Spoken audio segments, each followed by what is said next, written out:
अथ मन्त्रपाठः।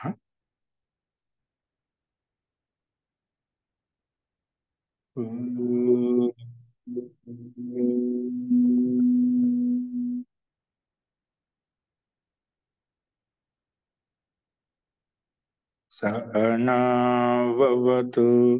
सहनौ भुनक्तु सह वीर्यं करवावहै तेजस्विनावधीतमस्तु मा विद्विषावहै। ओम शांति शांति शांति।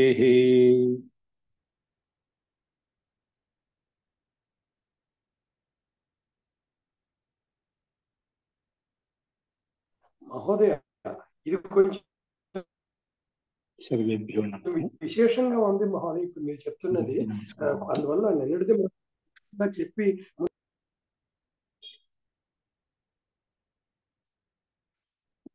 మనము ఛాందోగ్యోపనిషత్తులో 7వ ఖండంలో అంటే 7వ ప్రపాఠకంలో 7వ అధ్యాయంలో మనము 5వ ఖండం వరకు మనం చూసాము.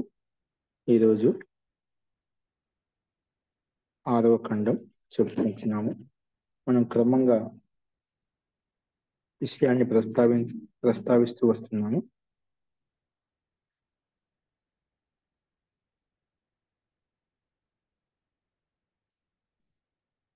చూడండి, ముందుగా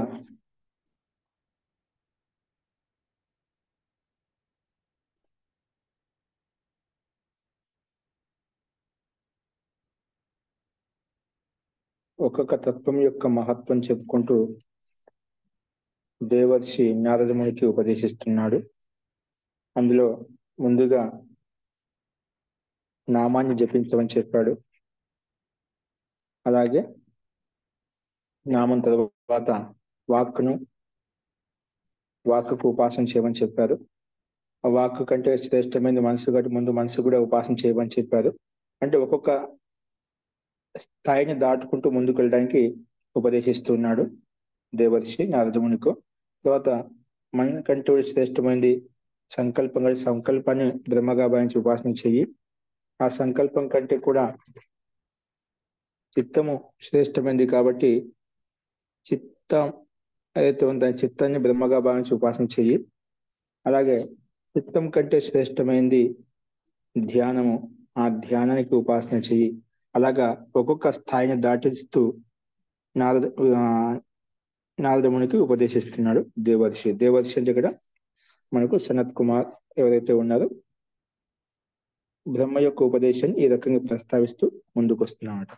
అస్తు, ఇందులో ఏదో అడగబోతున్నారు.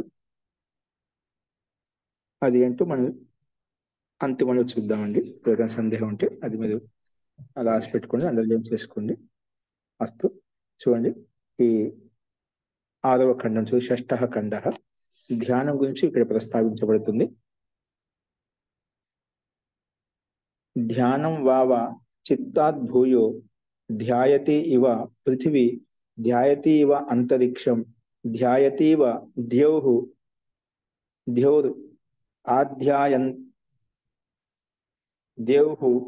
ఆధ్యాయంతాత్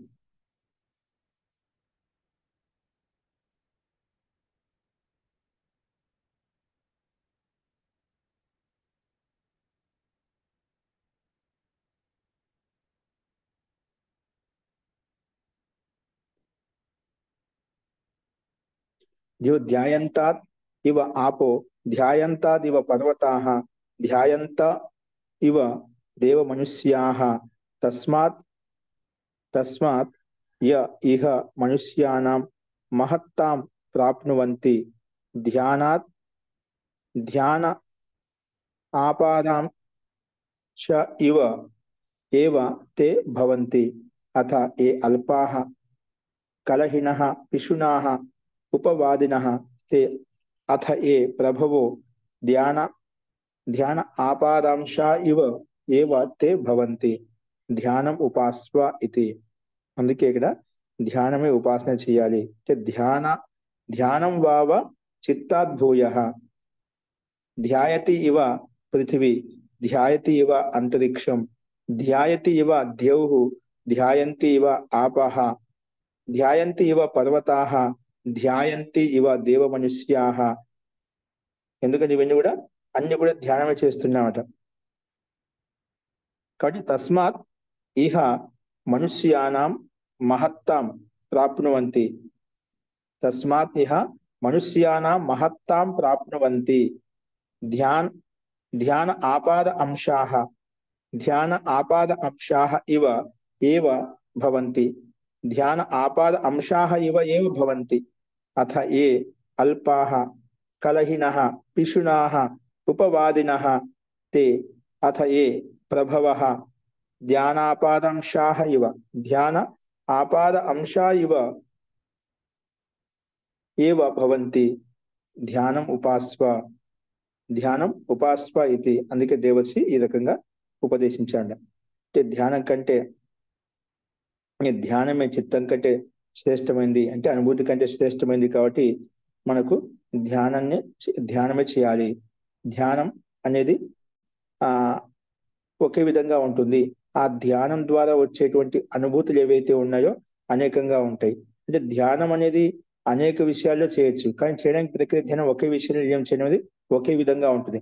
ఆ ఒక్కొక్క విషయం మీద మనం ఏ విషయం మీద ధ్యానం చేసినట్లయితే ఆ విషయ జ్ఞానం కలుగుతుందన్నమాట.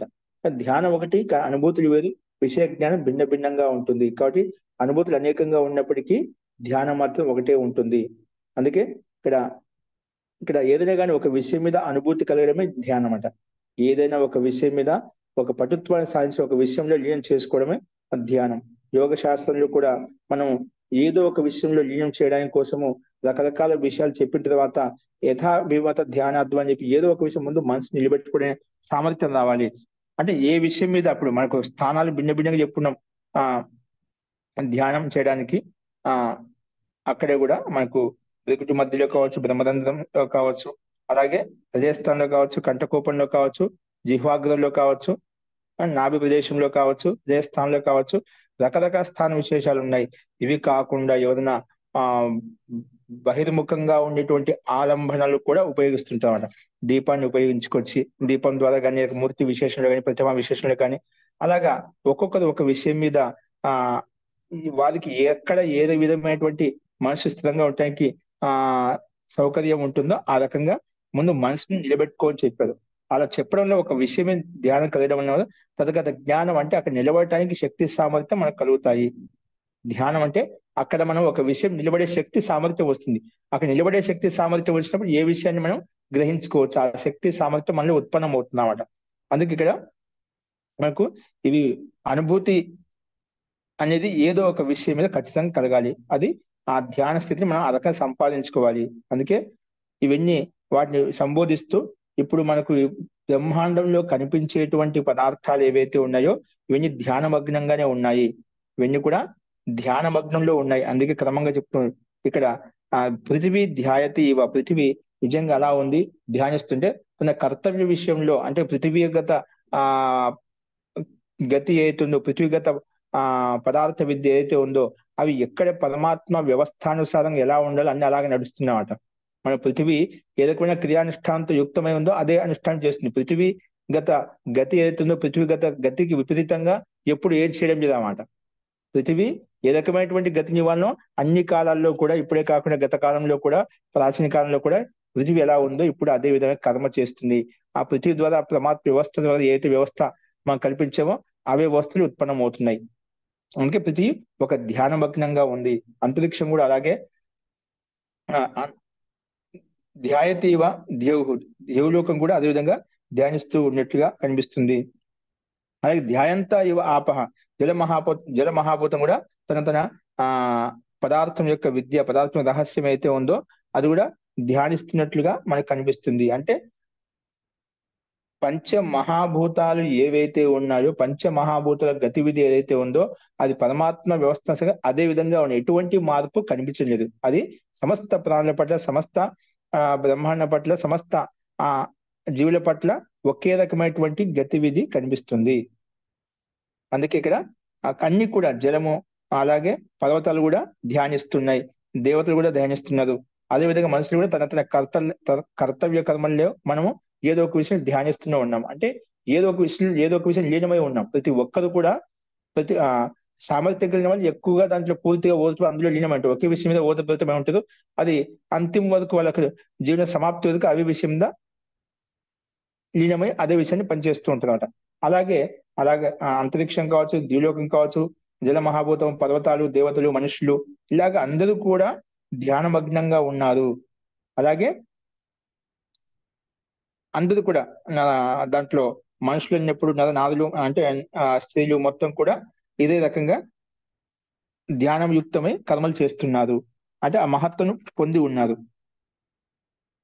అలాగే ఈ ఇవన్నీ మహత్తును పొంది ఉన్నారంటే ఏంటి? వాళ్ళకు ధ్యాన శక్తి ప్రతి ఒక్కరిలో ఉంది. ధ్యాన శక్తి అంటే కొన్ని అల్పంగా ఉంది, కొన్ని ప్రభూతంగా ఎక్కువగా ఉంది. ఉండడం ప్రతి ఒక్కరికి ఉంది కాబట్టే సమస్త జీవులు ఎవరైతే సమస్త ప్రాణులు ఎవరైతే ఉన్నదో ఏదో ఒక గతిశీలంగా ఉన్నారు. అంటే ధ్యానం లేకుండా ఎవరికి లేదు. ప్రతి ఒక్కరికి, సామాన్య వ్యక్తికైనా, మూర్ఖులకైనా, సామాన్య వ్యక్తులకైనా, పండితులకైనా, విద్వాంసులకైనా, యోగులకైనా అందరికీ ధ్యాన స్థితి ఉంది, ధ్యానావస్థితి ఉందన్నమాట. అంటే ప్రతి ఒక్కరికి ధ్యానం ఉంది కాబట్టి అల్పమాత్రంలో మా మధ్యగతిలో, ఉత్తమ గతిలో మనకు రకరకాలుగా ఒక్కొక్క వ్యక్తి యొక్క గతిని బట్టి ఒక రకంగా ఉంది. కానీ ప్రతి ఒక్కరికి ధ్యానం అయితే ఉంది. సామాన్య వ్యక్తిలో కూడా, మూర్ఖ వ్యక్తిలో కూడా అతని ధ్యానం ఉంది కాబట్టి ఏదో కర్మ చేస్తుంది, ఏదో గతివి చేస్తూ ఉంటాడు. అందుకే క్షిప్తం, విక్షిప్తం, మూఢం, ప్రక్షిప్తం చెప్పి యోగ శాస్త్రంలో మొట్టమొదటి సూత్రంలో వ్యాస మహర్షి ఆ రకం వ్యాఖ్యానం. అంటే క్షిప్తావస్థ, విక్షిప్తావస్థ, మూడవస్థ అని చెప్పి భిన్న భిన్న అవస్థలు చెప్పి, అంటే విక్షిప్తావస్థలో కూడా ఒక్కోసారి ఒక ఆ క్షణకాలం వరకు ఉంటుంది. అంటే దీర్ఘకాలం వరకు అక్కడ ఏకాగ్రత ఉండదు. కానీ ఆ క్షణకాలం వరకు ఎప్పుడైతే ఏకాగ్రత ఉందో, ధ్యానం ఉందో ఆ పని చేయగలుగుతున్నాడు. అంటే ఒక చెడ్డవాడు చెడ్డ పని చేసినా, ఇంకేదైనా అన్య గతివిధి ఎవరు నిందించినా, ఇంకేదైనా కర్మలు చేసినా, అంటే ఎవరు ఏ రకమైనటువంటి రాగద్వేషంతో యుక్తమై ఏ కర్మలు చేసినా ఇక్కడ ధ్యానం ఉంది. ఇక్కడ ఏముంది? ధ్యానం. అక్కడ ఏం చేయాలన్నా ముందు ధ్యానం అవసరం, అది ఏకాగ్రత అవసరం. ఒక దొంగ పని చేసినా అక్కడ ఏకాగ్రత ఉంది, ధ్యానం ఉంది కాబట్టి ఆ పని చేయగలుగుతున్నాడు. ఆ పనిలో వాడు సక్సెస్ అవుతున్నాడు అనమాట. అంటే ఏదో ఒకటి ఇతరుని ప్రభావితం చేస్తున్నాడు అంటే అక్కడ కూడా ధ్యానం ఉంది. అది తర్వాత అది ఆ ధ్యానం అనేది ధర్మబద్ధమా, అధర్మబద్ధమా, న్యాయమా, అన్యాయమా తర్వాత విషయం. కానీ ఏ పని చేయాలని ధ్యానం అవసరము. అలాగే అందుకే సమస్త బ్రహ్మాండంలో ఉన్నటువంటి పదార్థాలు ఏవైతే ధ్యానమగ్నంగా ఉన్నాయి, అలాగే భూమండలం మీద కూడా సమస్త ప్రాణులు, సమస్త జీవులు కూడా ధ్యానావస్థలో లీనమై ఉన్నాయి. కాబట్టి అందరూ కూడా ధ్యానావస్థలో లీనమై ఉన్నారు, ఆ మహత్తును పొంది ఉన్నారు. అంటే ఇవన్నీ కూడా ధ్యానం యొక్క ఒక అంశీభూత కారణంగానే. అంటే ధ్యానంలో ఉన్న ధ్యాన స్థితిని మనం పూర్తిగా ఆస్వాదించలేదు. ధ్యానంలో ఒక అంశాన్ని, ఒక భాగంలో మాత్రమే ధ్యానం ఉంది, ఒక విషయంలో మాత్రం ధ్యానం ఉంది. సంపూర్ణంగా ఒక విషయం మీద దృష్టి పెట్టలేదన్నమాట. ఋషులు, మహర్షులు విధంగా ఒకే విషయంలో పూర్తిగా తన్మయం అయిపోతాం. ఇప్పుడు పృథ్వీలో పూర్తిగా తన్మయం అయిపోయాం. ఒక ఋషి ప్రకృతి లయ యోగి అంటాం. ప్రకృతిలో ఉండే పంచభూతాలు తేజో మహాభూతం మీద పూర్తిగాను ధ్యాన, ధారణ, సమాధి నువ్వుతో యుక్తం చేసామనుకోండి, దాన్ని సంయమం అంటాం. ఎక్కడైతే సంయమం అంటే ధ్యానము, ధారణ, సమాధి ఎక్కడైతే మూడు ఒకే చోట లీనమవుతాయో దాన్ని సంయమం అంటాం. అది 3వ పాదంలో యోగ శాస్త్రంలో వచ్చిందన్నమాట. అలాగే అప్పుడు పృథ్వీ మహాభూతంలో మనం ధ్యానం చేసినాం అనుకోండి, అక్కడ పృథ్వీగత తద్గత జ్ఞానం అంతా కూడా భూగర్భంలో కావచ్చు, ఏదైనా కావచ్చు, పృథివీ ఎన్ని రకాలుగా మనకు సహాయపడుతుంది. పృథ్వీ యొక్క ఉపయోగిత సమస్త బ్రహ్మాండం మీద, సమస్త జీవుల మీద ఏ రకంగా ఉంది, దాని యొక్క యథార్థమైన స్వరూపం ఏంటి, యథార్థంగా దాన్ని ఏ రకంగా ఉపయోగించుకోవాలి, ఆ రకంగా మనం పృథ్వీ తత్వాన్ని మనం యథార్థ తెలుసుకున్నట్లయితే తద్గత జ్ఞానం సంపూర్ణంగా తెలుస్తుంది. అలాగే సూర్యుడి మీద సంయమం చేసినట్లయితే, సూర్యుడి మీద లేదా చంద్రుడి మీద, ఆ నక్షత్రాల మీద, గ్రహ నక్షత్రం మీద సంయమం చేసినట్లయితే, సంయమం అంటే చెప్తే ధారణ, ధ్యానము, సమాధి ఈ మూడు ఎక్కడైతే ఏకత్రంగా ఒకే చోట ఉంటాయో దాన్ని సంయమం అంటాం. అక్కడ ఈ రకంగా ధ్యానంలో ఒక విషయం లీనం చేసినప్పుడు సూర్యుడి మీద కావచ్చు, చంద్రుడి మీద కావచ్చు, గ్రహ నక్షత్రం మీద కావచ్చు, తేజ మహాభూతం కావచ్చు, జల మహాభూతం, ఇది ఏ మహాభూతం మీద కానీ, ఏ వస్తువు, ఏ పదార్థం మీద కానీ మనము అక్కడ సంయమం చేసినట్లయితే, అంటే అక్కడ ధ్యానం చేసినట్లయితే ఏమవుతుంది? తదగత జ్ఞానం సంపూర్ణంగా తెలుస్తుంది. ఇప్పుడు సూర్యుడి మీద ధ్యానం చేస్తే అవుతుంది సంపూర్ణ లోకాంతరాలు, అంటే ఈ సూర్యుడి యొక్క గతి ఎన్ని లోకాల వరకు ప్రకాశిస్తుందో ఆ లోకం యొక్క సంపూర్ణ జ్ఞానం అంతా కూడా ఆ వ్యక్తి పొందగలుగుతాడు. అంటే ఆ తదగత జ్ఞానంలో, ధ్యానంలో పూర్తిగా లీనమయ్యాడనమాట. ఆ ఆ సూర్యుడు చేసేటు గతివిధి, సూర్యుని యొక్క గతివిధి ఎంతవరకు అది అన్నిటిని వ్యాపింపజేస్తుంది, సూర్యుని వల్ల కలిగే ప్రయోజనాలు ఏంటివి, ఆ సూర్యుని యొక్క మహత్తాన్ని, సూర్యుని యొక్క యథార్థ స్వరూపం ఏంటి, తదగత జ్ఞానం అంతా యథార్థంగా ఆ వ్యక్తికి తెలుస్తుంది అన్నమాట. అందుకే అక్కడ క్రమంగా ఎవరెవరు ఏ స్థితిని పొందుతుందో ఆ స్థితి యొక్క మహత్తుని బట్టి, ఆ గతిని బట్టి అతనికి ఆ జ్ఞానం కలుగుతుంది. అందుకే ఇక్కడ అన్ని క్రమంగా చెప్పుకుంటూ వచ్చామట. లాకి దేవ మనుష్యాహ తస్మాదిహ మనుష్యాన మహత్తా ప్రాప్నువంతి. మనుషులకైనా ఆ మహత్తా ప్రాప్తమవుతుంది. మనం ఈ సంసారం ఉండగలుగుతున్నాం, సంసారంలో చేయగలుగుతున్నాం. ఏ క్రియాకలాపాలు చేస్తున్నాం అంటే ధ్యాన కారణంగా చేస్తున్నాము. మళ్ళీ ఆ ధ్యానం ఉంది, ఏదో ఒక విషయంలో క్షణకాలం ఆ ధ్యానం యుక్తంగా ఉన్నబట్టి ఆ కర్మలు చేస్తున్నాము. అందుకే ధ్యాన ఆపాద అంశ ఇవ ఏవ తే భవంతి.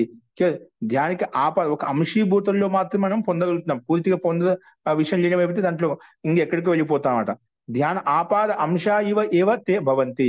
అథ ఏ అల్పాహ, ఇంకా అల్పజ్ఞాన కలిగి ఉంటుందో, కలహిన కలహంతో యుక్తమై ఉంటుంది, పిష్ణ ఇంకా సూక్ష్మంగా ఉంటుందో. అంటే పిశునత్వం అంటే ఇతరులను నిందించడంలో లీనమై ఉంటుందో. ఉపవాదిన అంటే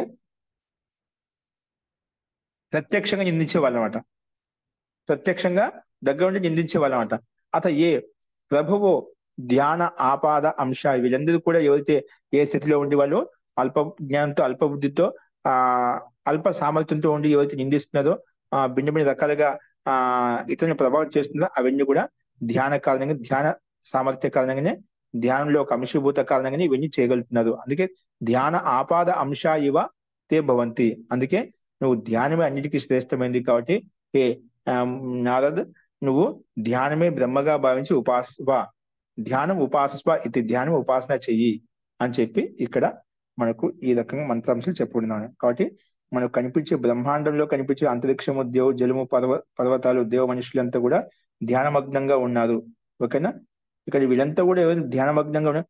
ధ్యానం యొక్క కొంచెం అంశీభాగం ద్వారా మాత్రమే వీళ్ళు ఈ మహత్తును పొందగలిగే, మహత్తును ప్రాప్తించుకుంటున్నారు. అలాగే అల్పులైనటువంటి వ్యక్తులు కూడా ఏవైతే మనం చిన్న చిన్న క్రియాకలాపాలు చేస్తున్నారో వాళ్ళు కూడా ధ్యానావస్థలో ఉన్నారు. వాళ్ళకి అల్ప మాత్రంలో జ్ఞానం కారణంగా వాళ్ళు ఆ సామర్థ్యంతో అదే విధంగా కర్మలు చేస్తున్నారు. మొత్తానికి ధ్యానమే అన్నిటికీ కారణం. కాబట్టి ధ్యానాన్ని బ్రహ్మగా భావించి ముందు ఉపాసన చేయాలి. ధ్యానం ఉన్నట్లు మిగతా విషయాల్లో మనం ఏం చేయాలి, ఎలా చేయాలి, ఏది ధర్మమో ఏది అధర్మమో, ఏది సత్యం ఏది అసత్యం అని చెప్పి మనం తెలుసుకున్న తర్వాత దాన్ని వివేకం ద్వారా మార్చుకోవచ్చు. కానీ ముందు ఒక విషయంలో నువ్వు కేంద్రీకృతం చేయ. ధ్యానమే అన్నిటికీ ఆధారము. అందుకే ధ్యానం ఏక విషయం మనం శాస్త్రం చెప్పుకుంటాం. ధ్యానం అంటే యోగ శాస్త్రమే. ధ్యానం అనేది ఏక విషయం ధ్యానం వెళ్ళినప్పుడు ఏదో ఒక విషయం లీనం చేయాలి. ధ్యానం అంటే నిర్విషయం అని చెప్పవచ్చు. చాలా మంది అంటే ధ్యానం నిర్విషయం ధ్యానం అంటే ఏమిటి, ఏ విషయం లేకుండా కళ్ళు మూసుకొని కూర్చోండి అయిపోతుందని శ్వాస మీద ధ్యాస పెట్టండి.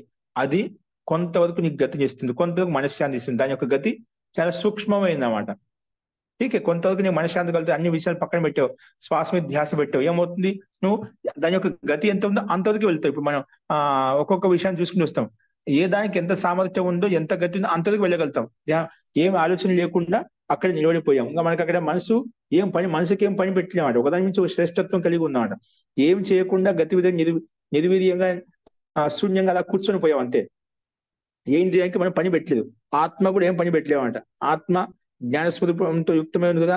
ఆ జ్ఞానం యొక్క సదుపాయం ఏమి రావడం లేదన్నమాట. జ్ఞానం యొక్క ఆగమనం అనేది ఏది జరగడం లేదు. కాబట్టి ఆ వ్యక్తి అలా శూన్యంగా ఉంటాడు. శూన్యంగా ఉండటం ఏమవుతుంది, అది ఆ శూన్యావస్థ ఏం తీసుకెళ్తుందంటే ఒక్కోసారి మూర్ఛావస్థ స్థితి ఇలా ఉంటుంది, తటస్థ స్థితి అంటే అలా పడి ఉంటామంట, అలాగే ఉండిపోతామంట. ఒకసారి అలాంటి స్థితికి తీసుకొస్తుంది.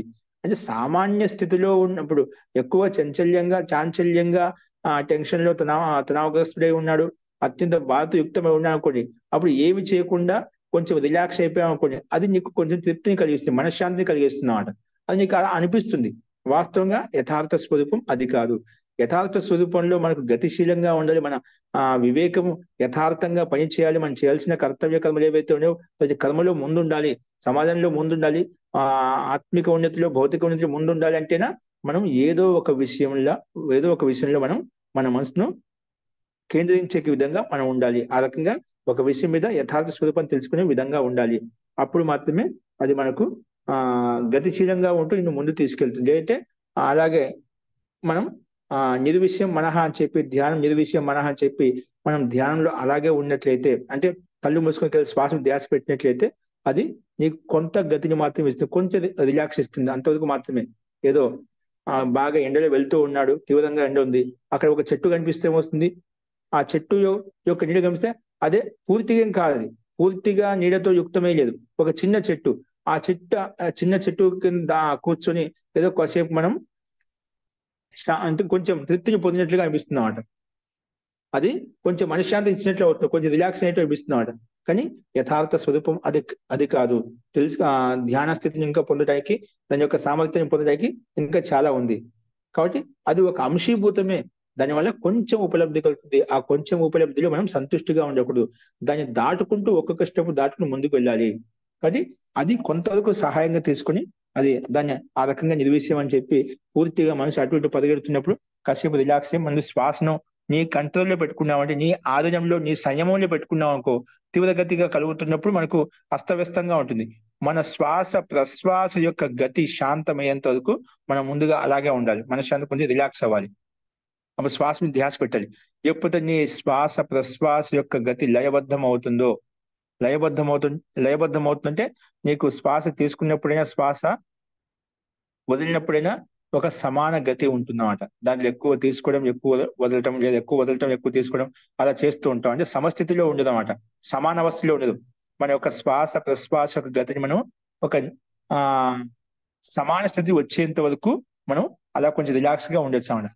అందుకే దాన్ని ప్రాణాయామం అంట, ప్రాణం యొక్క ఆయామం, ప్రాణం యొక్క ఆయామ స్థితి అనమాట. అంటే ఆవాగమన స్థితి, దాన్ని ప్రాణాయామం తీసుకుని అలా చేస్తూ ఉంటాను. అది మనం స్థిమితంగా ఉన్నట్లయితే మనకు ధ్యానంలోకి వెళ్ళడానికి చాలా అనుకూలంగా ఉంటుంది. ముందుకు దాన్ని నిలబెట్టడం కోసం ఆ శ్వాస ప్రశ్వాస గతిని మనం అలా చేస్తాం. అది ఒక సీమ, ప్రాథమిక స్థితి అనమాట. అదే ఆ సంపూర్ణం అని చెప్పి అలా కూర్చున్నట్లయితే మన సమయాన్ని ఏ రకమైన ఉన్నతిని పొందాలో, ఏ రకమైనటువంటి గతిని పొందాలో, ఏ రకమైనటువంటి వైచారిక శక్తిని పెంచుకోవాలో అవి మనం పెంచుకోలేము. అందుకే ఏదో ఒక విషయం ఖచ్చితంగా ఉండాలి. ఇంకా ఈ ధ్యానం మనకు ఎలా కలుగుతుందంటే, అక్కడ యోగ శాస్త్రంలో రాగోపహతం ధ్యానం అని చెప్తూ ఉంటాం. మనకు రాగం ఉన్నంత వరకు సాంసారిక విషయాల పట్ల ధ్యానం చేయలేము. ఆ ధ్యానం తొలగించుకున్నట్లయితే మనకు ఆ విషయం మీద ధ్యానం చేయగలుగుతాం అన్నమాట. కాబట్టి మనకు ఆ పరమాత్మ యొక్క సాన్నిధ్యంలో కూర్చున్నప్పుడు ఏ ఉపాసన సంధ్య చేసినా, ఏ కర్మానుష్ఠం చేసినా ఆ సమయంలో, ఆ క్షణంలో కనీసం అంటే ఈ సమయాన్ని పరమాత్మకు సమర్పించాను, ఈ కర్మకు సమర్పించాను, ఈ పూజా విధానం సమర్పించాను, ఆ సమయం అక్కడే నువ్వు స్థిరంగా స్థిమితంగా ఉంటూ సంకల్పం చేసుకుని అలా చేసినట్లయితే కనీసం అంటే ఆ స్థితి నీకు ఒక విశేషమైన ఊర్జను కలిగిస్తుంది, విశేష శక్తిని కలిగిస్తుంది అన్నమాట. ఆ సమయం వరకు ఒక గంటాత్మక కాలం ఏదైతే ఉందో ఆ సమయంలో అన్ని విషయాన్ని పక్కన పెట్టి ఆ విషయం ఒక విషయం లీనమైనట్లయితే నీలో ఒక ఆ శక్తి ఊర్జ ఉత్పన్నం అవుతుంది. ఆ ఊర్జ సహాయం చేత మిగిలిన క్రియాకలాపం కూడా శాంతింప చేసుకోవచ్చు. ఇంకా దాన్ని నువ్వు ఏం చేయాలనుకుంటే ఆ విషయాల పట్ల అనుకునే విధంగా నువ్వు సిద్ధింప చేసుకోవచ్చు అన్నమాట. కాబట్టి ధ్యానం అనేది మనం ఒక విషయం లీనం చేయాలి, అలాగే మనం ఏ విషయం చేసినప్పుడు ఆ విషయంలో అక్కడ లీనమయ్యే విధంగా ప్రయత్నించాలి. అలా చేసినట్లయితే మనకు అత్యంతమైనటువంటి ఆనందదాయకమైనటువంటి సంతోషదాయకమైన స్థితి ఉత్పన్నమవుతుంది. అది మన చేతుల్లో ఉంది. కాబట్టి మనం ఏ కర్మ చేసినా ధ్యానం ద్వారా చేస్తున్నాం. కాబట్టి మనుషులైన పశు పక్షులు ఇత్యాది మనుషులైన బుద్ధిజీవి ముఖ్యంగా తీసుకున్నట్లయితే అల్పబుద్ధి కలిగిన వాళ్ళైనా, ఎక్కువ సామర్థ్యం కలిగిన వాళ్ళైనా, ఇంకా ఎక్కువ దివ్యత్వం కలిగిన వాళ్ళు ఎవరైనా కూడా అందరూ ధ్యానం ద్వారానే క్రియానుష్ఠానం చేస్తున్నారు. కాబట్టి ఆ ధ్యానం పూర్వకంగా చేసేటువంటి అనుష్ఠానాలు ఏవైతున్నాయో అది ధ్యానమే. కాబట్టి ఆ ధ్యానం విషయంలో మనం సంపూర్ణంగా ప్రత్యేక క్రియాకలాపాలు గమనిస్తూ చేయాలి, అంటే ధ్యానపూర్వకంగా చేయాలి. అలా చేసినట్లయితే నీకులో ఆ సామర్థ్యం ఉత్పన్నం అవుతుంది. అందుకే ధ్యానాన్ని బ్రహ్మగా భావించి ఉపాసన చెయ్యి అని చెప్పి ఇక్కడ నారద మునికి దేవర్షి ప్రస్తావిస్తున్నమాట. అందుకే ఇలా ఎవరైతే ధ్యానం చేస్తారో యో ధ్యానం బ్రహ్మ ఇది ఉపాసన, ఎవరైతే ధ్యానాన్ని బ్రహ్మగా భావించి ఉపాసన చేస్తారో యావత్ ధ్యానస్య గతం, ఆ ధ్యానానికి యొక్క గతి ఇది కూడా అంతిమ స్థితి కాదు, అది కొంతవరకు నీకు ముందు తీసుకెళ్తున్నాడ. ధ్యానస్య గతం తత్ర అస్య యథా కామాచారో భవతి. యో ధ్యానం బ్రహ్మ ఇత్యుపాస్తే, యో ధ్యాన బ్రహ్మగా భావించి ఉపాసన చేస్తుందో వారికి ఆబాధ గతి ఉంటుంది. అతను ఎంతవరకైతే ముందుకు వెళ్ళగలుగుతాడో ఆ గతి వరకు, అంతవరకు దాని యొక్క సీమ వరకు వెళ్ళగలుగుతాడు. అక్కడి వరకు ఎటువంటి ఆటంకం ఉండదు అని చెప్పి ఈ రకంగా ధ్యానమే బ్రహ్మగా భావించి ఉపాసన చేయమని చెప్పి నారదమునికి ప్రస్తావిస్తారనమాట దేవర్షి.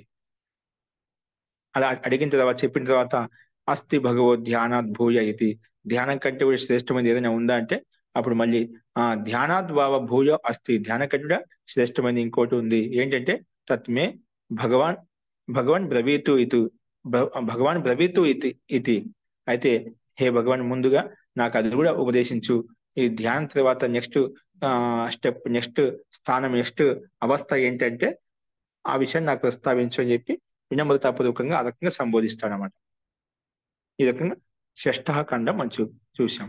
కాబట్టి అన్ని అంటే ఒక సారాంశం అంటే ప్రతి ఒక్కరు సామాన్య వ్యక్తులైనా బుద్ధిమంతులైనా మనుషులైనా దేవతలైనా అందరూ కూడా ఏ క్రియాకలాపాలు చేయడం, ఒక చెడు పని చేయడం అక్కడ ధ్యానం అవసరం అంట. అక్కడ ధ్యానం ఉంది కాబట్టి అన్ని క్రియాకలాపాలు చేస్తున్నాడు, గతివిధి చేస్తున్నాడు, అన్నిటి ధ్యానం పనిచేస్తుంది. కానీ దానిలో మంచి చెడుని వివేకపూర్వకంగా చేయాలి కాబట్టి మనం ఏ విషయం చేసినా ధ్యానపూర్వకంగా చేసినట్లయితే ఆ మంచి చెడు యొక్క యథార్థ స్వరూపం కూడా కలుస్తుంది, వాళ్ళ లాభ నష్టాలు కూడా మనకు కనిపిస్తాయి. అందుకే మనం విచారించి ఆలోచించి ధ్యానపూర్వకంగా ఆ కర్మ పట్ల మనం దృష్టి పెట్టినైతే మనకు ఆ పదార్థం యొక్క కర్మ యొక్క స్వరూపం యథార్థం కనిపిస్తుంది. ధ్యానంలో మనం చేయవలసిన కర్తవ్య కర్మల గురించి ధర్మాధర్మాల గురించి యథార్థ స్వరూపం మనకు అర్థమవుతుంది. ఇవన్నీ ధ్యానపూర్వకంగా చేయడం లేదు కాబట్టి ఏదో ఆవేశంలో ఆవేగంగా చేస్తున్నాం కాబట్టి కొన్ని మనం తప్పులు చేస్తున్న తర్వాత దానికి తప్పు అని చెప్పి తెలుసుకుంటున్నాం అంట. ఆ స్థితి రాకుండా ముందే గమనించినట్లయితే ధ్యానపూర్వకంగా చేసినట్లయితే నీకు ఆ ప్రారంభిక అవస్థనే నీకు వ్యక్తి చేయవలసిన కర్మలు ఏవేంటో వాటిని చేయగలుగుతాడు, వాటిని ఎన్నుకోగలుగుతాడు, మిగతావి వదిలివేస్తారనమాట. కాబట్టి ధ్యానపూర్వకంగా చేయాలనేది మనకు ఇక్కడ సంకేతం మనకు కనిపిస్తుంది. సో ఇలాగా ధ్యానం కంటే శ్రేష్టమైనది అంటే మళ్ళీ దానికి ఏడవ ఖండంలో ప్రస్తావించబడుతుంది. విజ్ఞానం వా ధ్యానాత్ భూయ విజ్ఞానేన వా ఋగ్వేదం విజానాతి, యజుర్వేదం సామవేదం ఆథర్వణం, చతుర్థం ఇతిహాస పురాణం, పంచమం వేదానాం వేదం, పిత్ర్యం రాశిం దైవం నిధిం వాక్యం ఏకాయనం దేవ విద్యాం బ్రహ్మ విద్యాం భూత విద్యాం క్షత్ర విద్యాం నక్షత్ర విద్యాం సర్పదేవజన విద్యాం దివం చ పృథివీం చ వాయుం ఆకాశం చ అపశ్చ తేజశ్చ దేవాశ్చ మనుష్యాంశ్చ పశూంశ్చ వయాంసి చ తృణ వనస్పతీన్ స్వాపద అన్య కీట పతంగ పిపీలికం ధర్మం చ అధర్మం చ సత్యం చ అనృతం చ సాధు చ అసాధు చ హృదయజ్ఞం అంటే హృదయజ్ఞం చ హృదయజ్ఞం చ అన్నం చ రసం చ ఇమం చ లోకం అమం చ విజ్ఞానేన ఏవ విజానాతి, విజ్ఞానం ఉపాస్వ. కాబట్టి ఇవన్నీ కూడా విశిష్ట జ్ఞానం ద్వారా తెలుసుకోబడతాయి. మనం ఇప్పుడు ఎన్ని పైన చెప్పిన విద్యలు ఏవైతే ఉన్నాయో విజ్ఞానం అంటే విశిష్టమైన జ్ఞానం విజ్ఞానం అంటామంట, విశేషమైన జ్ఞానాన్ని విజ్ఞానం అంటామంట. కాబట్టి ఇవన్నీ కూడా విజ్ఞానం మీద ఆధారపడి విశేషమైన జ్ఞానం మీద ఆధారపడి ఉన్నాయి. మనం చెప్పినటువంటి వేదాలు మొదలుకొని లాస్ట్ అంతిమ వరకు లోక జ్ఞానం ఏదైతే ఉందో ఆ జ్ఞానం అంతా కూడా మనకు విజ్ఞానం మీద ఆధారపడి ఉంది, విశేష జ్ఞానం మీద ఆధారపడి ఉంది. ప్రత్యేక విషయంలో జ్ఞానం భిన్న భిన్నంగా ఉంటుంది, ప్రత్యేక పదార్థం యొక్క జ్ఞానం భిన్న భిన్నంగా ఉంటుంది. అనేక రకమైన జ్ఞానం మనకు భిన్న భిన్నంగా కనిపిస్తున్నాయి పదార్థంలో, బ్రహ్మాండంలో, పిండంలో, ఎక్కడ ఏ సందర్భంలో అయినా అన్ని చోట్ల విశేషమైన జ్ఞానం అనేది మనకు కనిపిస్తుంది. అంటే మూలత తత్వత దాని అన్నిటికీ ఒకే చోట జోడించినట్లయితే అక్కడ అన్నిటికీ శక్తినిచ్చే పరమాత్మ అవుతుందన్నమాట. కానీ ఆ ఒక విభాగం ద్వారా మనం సృష్టిలో ఉంటున్నామంటే సృష్టిగతమైన కర్మానుష్ఠానం చేయాలంటే అక్కడ ఏ రకమైన కర్మానుష్ఠానం చేస్తున్నాం అదే రకమైన స్థితిని మనం ఆ విషయ వస్తువుని తీసుకుంటామట. కాబట్టి ఆ విషయ జ్ఞానం విశేష జ్ఞానం విశేషంగా ఉంటుందన్నమాట. కాబట్టి ఇప్పుడు పైన చెప్పిన నామాలు ముందుకు చెప్పుకున్నాం.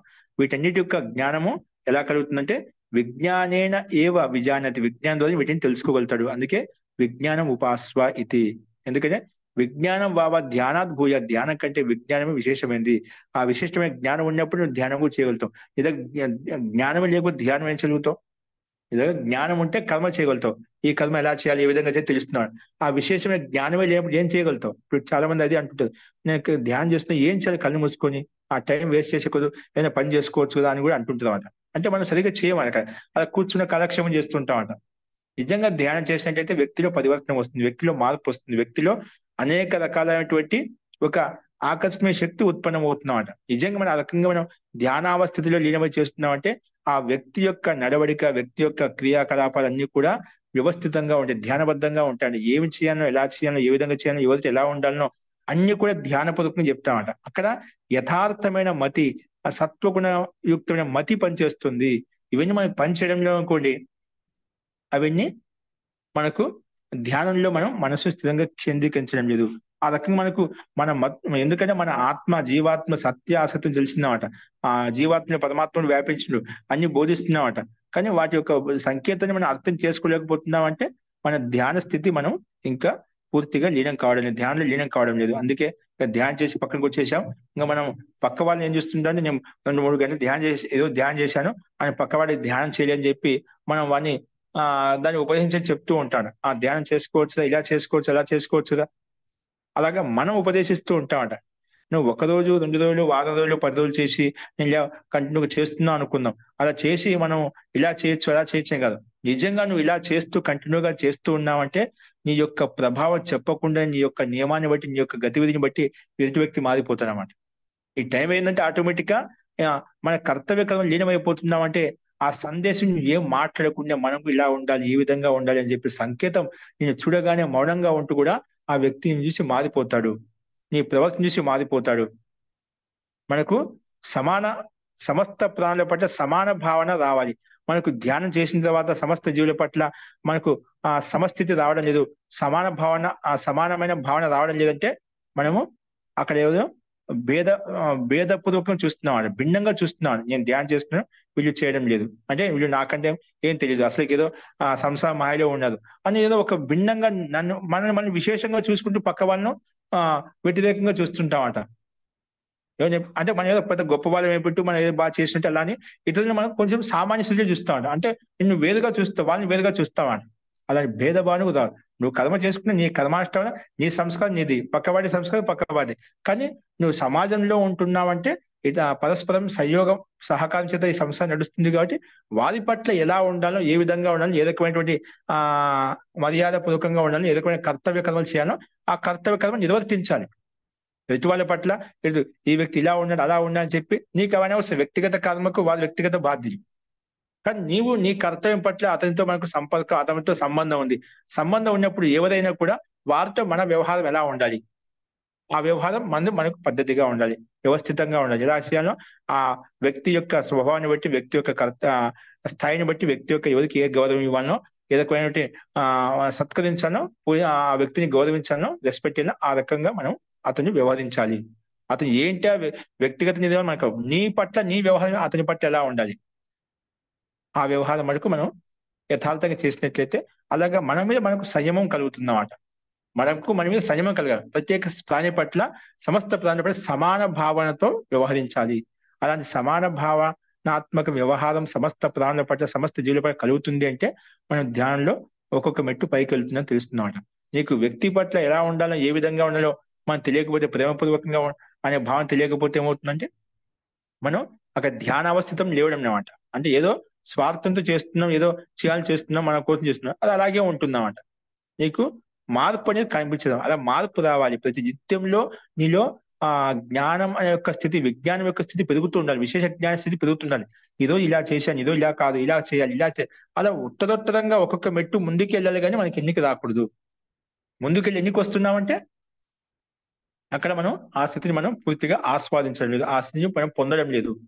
నిజంగా ధ్యానం చేసినట్లయితే వ్యక్తి ప్రత్యేక క్రియాకలాపాలు చెప్పండి, తినేటువంటి ఆహారం నుంచి మొదలుకొని పడుకునేంత, ఉదయం లేచినప్పటి నుంచి సాయంత్రం పడుకునేంత వరకు ప్రత్యేక క్రియాకలాపం ధ్యానయుక్తంగా ఉంటుంది. ఆ పరమాత్మతో యుక్తమై ఉంటుంది అన్నమాట.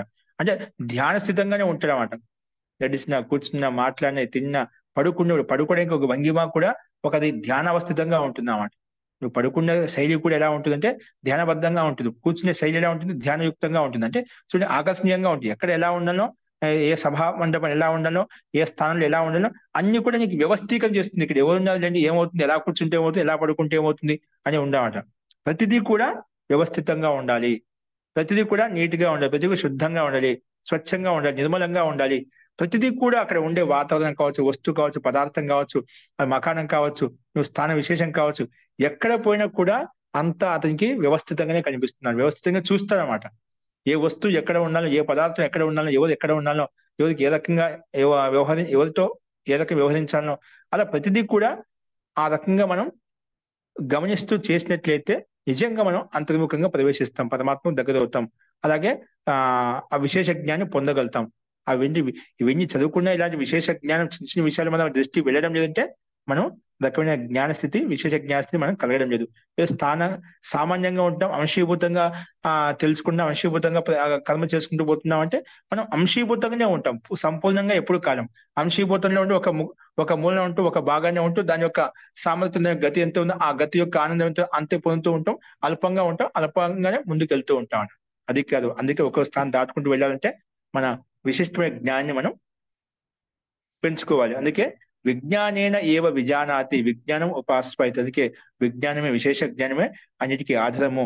అందుకే విజ్ఞానం ఉన్నప్పుడు ధ్యానం కూడా బాగా చేయగలుగుతావు. నీలో ఎంత ధ్యానం ఉంటే అంత ఎక్కువగా ధ్యానం చేయగలుగుతావు. ఆ విజ్ఞానమే లేదు నీలో, జ్ఞానం లేకుండా ధ్యానం చేయగలుగుతావు, చేయలేమంట. అందుకే ఆ జ్ఞానం ఎలా కలుగుతుంది అంటే ఆ జ్ఞానము స్వాధ్యాయం ద్వారా, సత్సంగం ద్వారా, గురువు యొక్క సాన్నిధ్యం ద్వారా, గురువు యొక్క సేవ ద్వారా, అలాగే తదగత జ్ఞానం తెలుసుకోవడం ద్వారా మనకు జ్ఞానం కలుగుతుంది.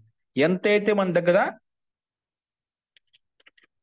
జ్ఞానం ఉంటుందో, విషయ జ్ఞానం ఉంటుందో, విషయ పరిజ్ఞానం ఉంటుందో ఆ రకంగా మన బుద్ధి ఏర్పడుతుందన్నమాట. జ్ఞానే మన దగ్గర ఎంత జ్ఞానం ఉంటుందో ఆ రకం బుద్ధి కూడా ఏర్పడుతూ ఉంటుంది. ఆ బుద్ధి ద్వారా సహాయం చేత మనం అన్ని కూడా ఏ కర్మైన యథార్థంగా చేసుకోగలుగుతాం. అందుకే జ్ఞాన్ని సంపాదించుకోవాలి. అన్ని వైపుల నుంచి జ్ఞానం అనేది భిన్న భిన్నంగా ఉంటుంది. ఎక్కడ ఎవరితో ఎలా ఏ జ్ఞానం సంపాదించుకున్నా ఆ వ్యక్తితో తదగతమైన జ్ఞాన్ని తెలుసుకోవడం కోసం ప్రయత్నించాలి. అది బ్రహ్మాండంలైనా, పిండంలైనా, వ్యక్తితో అయినా, ఎక్కడైనా ప్రతిదీ మనకు ఏదో ఒకటి నేర్పిస్తూనే ఉంది. కానీ నేర్చుకునే గుణంతో మనం ఆ విశేష జ్ఞానం సంపాదించుకోవడం కొరకు, విశేష జ్ఞానాన్ని అనుసరణ కర్మ చేయడం కొరకు మనం విజ్ఞాన్ని ఉపాసన చేయాలి. కాబట్టి విజ్ఞానమే శ్రేష్టమైందని చెప్పి దేవర్షి నారదమునికి ఈ రకంగా ఉపదేశించాడు. కాబట్టి విజ్ఞానం ఉపాస్వ ఇది అని, విజ్ఞాని ఉపాసనగా బ్రహ్మగా భావించి ఉపాసించు అని చెప్పి ఈ రకంగా చేయమని. అంటే ఇవన్నీ మనం చదువుకుంటే కూడా ఆ రకంగా అర్థపూర్వకంగా దాన్ని ఆస్వాదించాలి. కేవలం చదవడం కోసం కాకుండా మనం చెప్పుకున్నామంట. ఇప్పుడు మీరు హనుమాన్ చాలీస చదువుతున్నారు, విష్ణు సహస్రనామాలు చదువుతున్నారు, లలిత సహస్రనామాలు చదువుతున్నారు. వాటి యొక్క అర్థం కూడా చదువుకున్నట్లయితే ఏదో ఒక దాంట్లో ఏదో సాధకమైన తత్వాలు ఉన్నాయన్నమాట. ఆ ఏ ఒక్క శబ్దం నేను ప్రభావితం చేస్తుంది. దాన్ని ఈ రకంగా చేయమని అంటే కర్తవ్యం చేయవలసిన కర్మ ఎలా చేయాలని చెప్తుందన్నమాట. మరి అదే చేయకుండా కేవలం మనకు అల్ప సమయంలో అయిపోతుంది, తక్కువ సమయంలో అయిపోతుంది, చేసిన పాఠం అయిపోయింది. చేయడం వల్ల ధ్యానం పూర్వకంగా ఒక పావు గంట కూర్చున్న, 10 నిమిషాలు కూర్చున్న, అర్ధగంట సేపు కూర్చున్నాం, అంతవరకు నీకు గతి కలిగింది అన్నమాట. అదే మనశ్శాంతి కలిగింది. దాని యొక్క ప్రభావం చేత ఎంతైతే నీకు శక్తి ఉందో అంతవరకు కొంతవరకు వెళ్ళగలుగుతామట. అది ఏం చేయకుండా ఉంటే ఒక మంచిదే. కానీ అదే అంతిమ స్థానం కదా, అదే అంతిమ స్థితి కాదు. దాన్ని దాటుకొని వెళ్ళాలంటే మనం కొంచెం అర్థం మీదకి, ఆ శబ్దం యొక్క అర్థాన్ని లోతులోకి వెళ్ళాలి అన్నమాట. ఆ అర్థం లోతులోకి వెళ్ళినప్పుడు దాన్ని ఇంకా లోపల తీసుకెళ్తుంది. అంటే ఉత్తరోత్తరంగా మనలో వికాసాన్ని తీసుకొస్తుంది, ఆత్మ చైతన్యం తీసుకొస్తుంది, సంపూర్ణ వికాసం వైపు ముందడుగు వేస్తుంది అన్నమాట. ఆ సమర్థ్యాన్ని మనం తెలుసుకోవాలి, విశేష జ్ఞానం సంపాదించాలి. అందుకే విజ్ఞానాన్ని ఉపాసన బ్రహ్మగా భావించి ఉపాసించు అని చెప్పి ఇక్కడ మనకు ఉపదేశించడం జరిగింది. అందుకే యో విజ్ఞానం బ్రహ్మ ఇది ఉపాస్తే విజ్ఞానవతో వైసా లోకాన్ జ్ఞానవతో అభిసిద్ధ్యతి. చూడు, యో విజ్ఞానం బ్రహ్మ ఇది ఉపాసి, విజ్ఞాన్ని బ్రహ్మగా భావించి ఉపాసన చేస్తారో ఏ సాధకుడితే విజ్ఞానం చేత విజ్ఞానవత వైసా లోకాన్ జ్ఞానవత అభిసిద్ధ్యతి. సమస్త లోకాన్ని కూడా జ్ఞానపూర్వకంగా సిద్ధింపజేసుకోగలుగుతాడు. అంటే సమస్త లోకంలో ఉండే పదార్థాలు ఏంటివి, జీవులు ఏంటివి, సమాజంలో లోకంలో ఉంటే ఎటువంటి కర్తవ్య కర్మలు చేయాలి, ఎలా ఉండాలి, ఏ విధంగా ఉండాలి, అలాగే సమస్త లోక జ్ఞానం అంతా కూడా ఆ విషయంలో సిద్ధిని పొందగలుగుతాడు, సంపూర్ణ జ్ఞానం తెలుసుకోగలుగుతాడు, విశేష జ్ఞానం పొందగలుగుతాడు. ఎవరైతే విజ్ఞాని బ్రహ్మగా భావించి ఉపాసన చేస్తారో అంటే లోకంలో ఉండే జ్ఞాన స్థితి అంతా కూడా అతను అర్థం చేసుకున్న సామర్థ్యం అతనికి అంత గతి కలుగుతుందన్నమాట. కాబట్టి లోకాన్ జ్ఞానవతో అభిసిద్ధ్యతి, అందుకే ఆ సిద్ధి పొందగలుగుతాడు. అందుకే కానీ అలా పొందుతూ దాని యొక్క గతి ఎంత ఉంటుంది, యావత్ విజ్ఞానస్య గతం, ఆ విజ్ఞానం యొక్క గతి ఎంతవరకైతే ఉంటుందో తత్ర అస్య యథా కామాచారో భవతి, అంతవరకు నిర్బాధ రూపంగా నిరాటంకంగా అతనికి ఆ యోగ్యత, విజ్ఞానం వరకు ఉండే గతి ఎంత అవుతుందో ఆ యోగ్యత, ఆ సామర్థ్యం అతనిలో ఉత్పన్నమవుతాయి. ఇలా చెప్పిన తర్వాత ఏ విజ్ఞానం బ్రహ్మ అయితే బ్రహ్మగా భావించి ఉపాసన చేస్తూ అటువంటి వ్యక్తికి ఈ లోకాల జ్ఞానం అంతా కూడా సిద్ధిస్తుంది అని చెప్పుకున్నామట. ఇలా చెప్పిన తర్వాత కూడా అస్తి భగవో విజ్ఞానాత్ భూయ ఇది విజ్ఞానాత్ వావ భూయో అస్తి ఇది తత్మే భగవాన్ బ్రవీతు ఇది. కాబట్టి హే భగవాన్, విజ్ఞానం కంటే ఏదైనా శ్రేష్టమైనది ఉందా అంటే విజ్ఞానం కంటే శ్రేష్టమైన తత్వం కూడా ఉంది. అయితే ఆ తత్వమే బ్రవీతు, అది నాకు ఉపదేశించు అని చెప్పి మళ్ళీ ప్రార్థించాడు నారదముని దేవర్షిని. ఇది సప్తమ ఖండం. ఈ సప్తమ ఖండంలో ఆ విజ్ఞానం చెప్పుకున్నాం. విజ్ఞానం శ్రేష్టమైందని చెప్పుకున్నాం ధ్యానం కంటే కూడా. ఆ విజ్ఞానం కంటే శ్రేష్టమైనది ఏంటంటే బలం. మన దగ్గర విశేష జ్ఞానం ఉంది, కానీ బలం లేకపోతే, జ్ఞానం అవసరమే కానీ బలం కూడా ఉండాలన్నమాట. కానీ బలం కూడా ఆ శక్తితో యుక్తమైంది. బలం అనేది చెప్తుంది, బలం విషయం చెప్తున్నాడు. బలం వావ విజ్ఞానాద్ భూయో, బలం వావ విజ్ఞానాద్ భూయో అపి హా శతం విజ్ఞానవతాం ఏకో బలవాన్ అకంపయతే స యదా బలీ భవతి అథ అథ ఉత్థాత భవతి ఉత్తిష్టన్ పరిచరితా భవతి పరిచరన్ ఉపసత్తా భవతి ఉపసీదన్ ద్రష్టా భవతి శ్రోతా భవతి మంతా భవతి బోద్ధా భవతి కర్తా భవతి విజ్ఞాతా భవతి బలేన వై పృథివీ తిష్టతి బలేన అంతరిక్షం బలేన ద్యౌః బలేన పర్వతాః బలేన దేవమనుష్యాః బలేన పశవశ్చ వయాంసి చ తృణ వనస్పతయః స్వాపద అన్య కీట పతంగ పిపీలికం బలేన లోకః తిష్టతి బలం ఉపాస్వ ఇది. అతః బలం ఉపాస్వ. చూడండి, నిజంగా ఈ బల కారణంగానే మనము విజ్ఞానం ఉంది, కానీ మన బలం కూడా ఉండాలి. బలం లేకపోతే, శక్తి లేకపోతే మనం ఏం చేయగలుగుతామా? మన దగ్గర అంత విజ్ఞానం ఉంది, మన దగ్గర శక్తి సామర్థ్యం లేకపోతే ఏం చేయలేమన్నమాట. అలాగే పడి ఉంటాం అన్నమాట. కానీ బలం కూడా శ్రేష్టమైనది. దానికంటే విజ్ఞానికి బలం కూడా అవసరం అన్నమాట. ఎందుకంటే 100 మంది విజ్ఞానవంతుల్లో కూడా 100 మంది విజ్ఞానవంతులు ఉన్నారు బాగా, కానీ వాళ్ళలో బలం లేదు. అందుకే ఏకో బలవాన్ అకంపయతే, 100 మంది విద్వాంసులైన పండితులైన కూడా ఒక బలవంతుడు వణికింపజేస్తాడన్నమాట. అతని భయపెట్టగలుగుతాడన్నమాట, ఆయన కంపింప చేయగలుగుతాడన్నమాట. అందుకే స యదా బలీ భవతి ఉత్థాత భవతి, ఎప్పుడైతే అతను బలిగా ఉంటాడో అతడు చాలా విశేషంగా ఉన్నతంగా ఉండగలుగుతాడు. అదేవిధంగా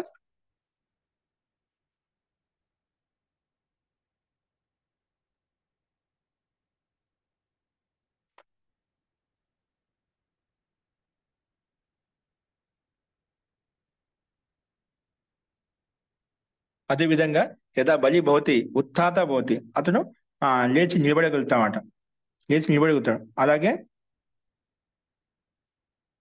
ఉత్తిష్ట పరిచరిత భవతి, సేవ శుశ్రూష కాలం లీనమవుతాడనమాట. అలాగే పరిచరన్ ఉపసత్తా భవతి. ఉపసత్తా భవతి అంటే అక్కడ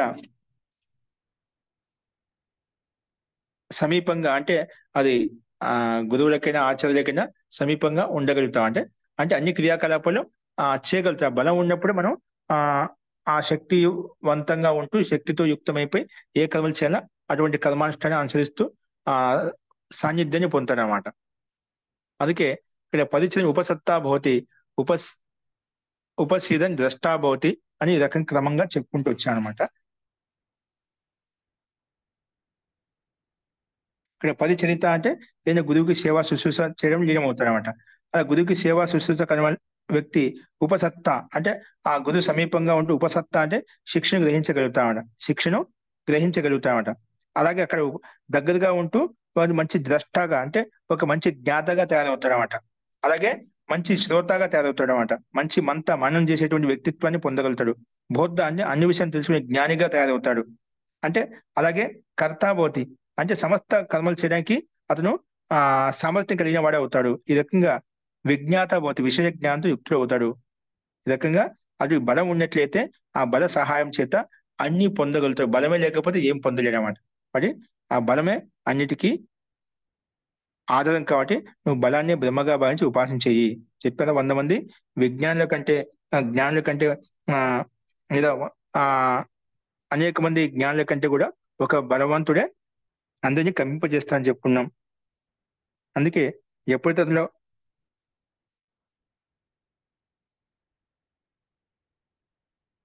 ఆ బలం ఉంటుంది, లేచి నిలబడి అన్ని క్రియాకలాపాలు అన్ని అనుష్ఠానం చేయగలుగుతాడనమాట. అందరికీ సేవా శుశ్రూష చేయగలుగుతాడు. ఏ కర్మలు చేయాలో అలాగా అది విద్యను అర్జించుకోవడంలోనైనా, విద్యను పొందడంలోనైనా, అది ఇతరులకు అందించడంలోనైనా అన్ని రకాల క్రియాకలాపాలు కూడా బలం ద్వారా కలుగుతున్నాయి. బలమే లేకపోతే వ్యక్తి దగ్గర ఎంత విజ్ఞానం ఉన్నా, ఎంత సామర్థ్యం ఉన్నా, ఎన్ని రకాల ఐశ్వర్యం కూడా దాన్ని ఆస్వాదించదని భుజించలేడు. కాబట్టి బలం కూడా అత్యంత అనివార్యము. ఏ విధంగా విజ్ఞానం ఎంతైతే అవసరమో, ధ్యానం ఎంతైతే అవసరమో, ఇంకా ముందు చెప్పిన క్రియాకలాపాలు ఏవైతే అవసరమో వాటితో పాటు బలానికి కూడా అంతే ఆవశ్యకత ఉంటుంది. బలానికి కూడా అంతే ఆవశ్యకత ఉంటుంది. కాబట్టి బలమే అన్నిటికీ శ్రేష్టం. బలం వల్ల ఇవన్నీ మనకు ఇంకోటి ఏంటంటే ఆ బల కారణంగానే మనకు దేవతలైనా మనుషులైనా ఇవన్నీ ఆ పరమాత్మ యొక్క బలవంతుడు కాబట్టి బలశాలి కాబట్టి ఆ బల కారణం మనం గతిశీలంగా ఉంటున్నాం. ఆ బలం అంటే ఒక భయం ఉంటుంది. బలం ఉన్న చోట ఒక భయం కూడా ఉంటుంది. ఏమైనా మనకు ఆటంకం కలిగించవచ్చు, ఏదైనా ఇబ్బంది కలిగించవచ్చు. కానీ ఆ భయం ఉన్నప్పుడే అందరూ కూడా ఒక గతిశీలంగా అంటే ఆ బల కారణం చేసిన మనం అందరూ కూడా ఒక వ్యవస్థితంగా ఉండగలుగుతామంట. అందుకే దేవతలైనా మనుషులైనా బలపూర్వకంగా పశువులైనా పక్షులైనా కూడా మనం అన్ని కూడా ఏవైతే బల కారణంగానే ఇవన్నీ మనకు కనిపిస్తున్నాయి. బలమే ఆరాధన చేసుకొని ఉంటున్నాయి. కాబట్టి అన్నిటికీ ఆధారం బలమే. ఆ బలమే లేకపోతే ఆ శక్తి సామర్థ్యం ఉండదు. కాబట్టి బలం అత్యంతమైంది, శ్రేష్టమైంది. కాబట్టి విజ్ఞానం కంటే కూడా. కాబట్టి బలాన్ని బ్రహ్మగా భావించి ఉపాసన చెయ్యి అని చెప్పి ఇక్కడ ఈ రకంగా ప్రస్తావించారన్నమాట. ఇక్కడ सब विज्ञानों को भी एक बलवान हिला देता है। जिस समय यह पुरुष बलवान होता है तभी उठने वाला भी होता है।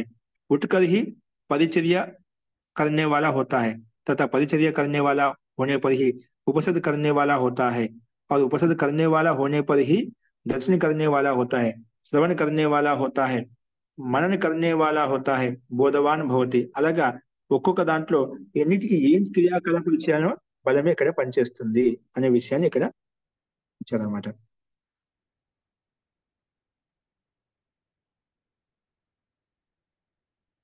అస్తు. అందుకే సాయో బలం బ్రహ్మ ఇది ఉపాస్తే యావత్ బలస్య గతం తత్ర అస్య యథా కామాచారో భవతి.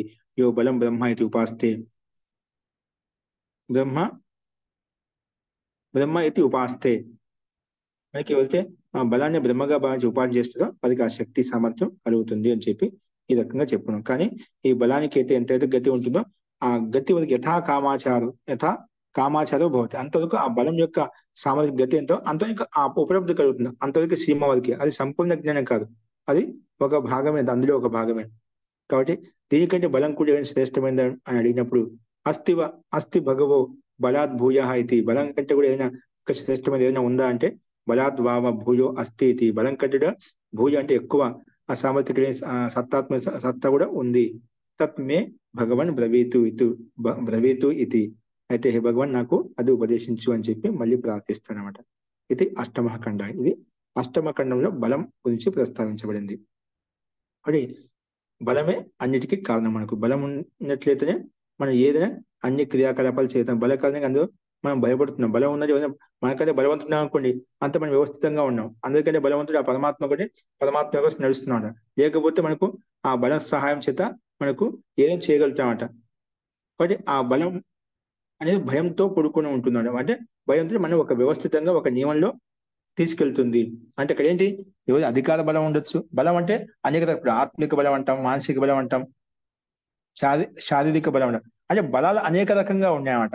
ఎవరు ఏ అధికార బలాన్ని, ఎవరు ఏ శారీరక బలాన్ని, ఎవరు జ్ఞాన బలాన్ని ఉపయోగించి ఒక్కొక్క బలాన్ని ఉపయోగించి ఒక రకంగా ముందు తీసుకెళ్తున్నామట.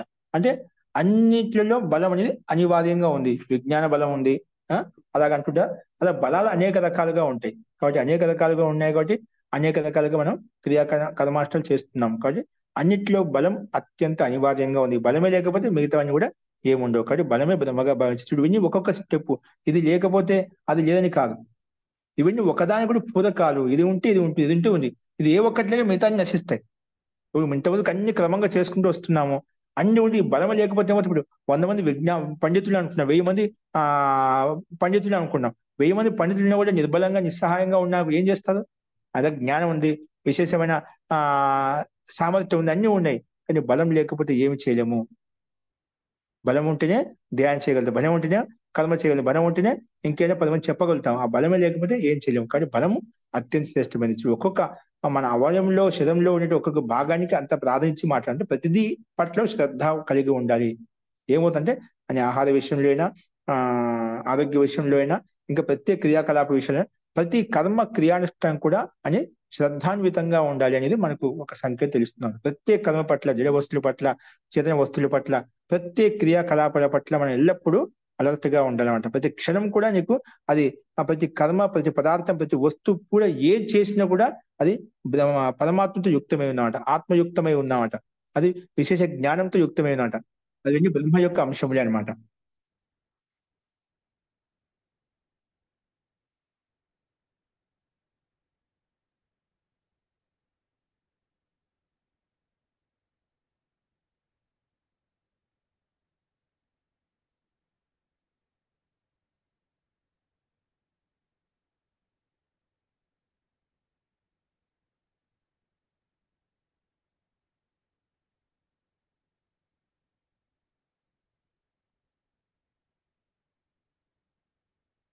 అస్తు కానీ బలమే కారణం అని చెప్పుకున్నాం.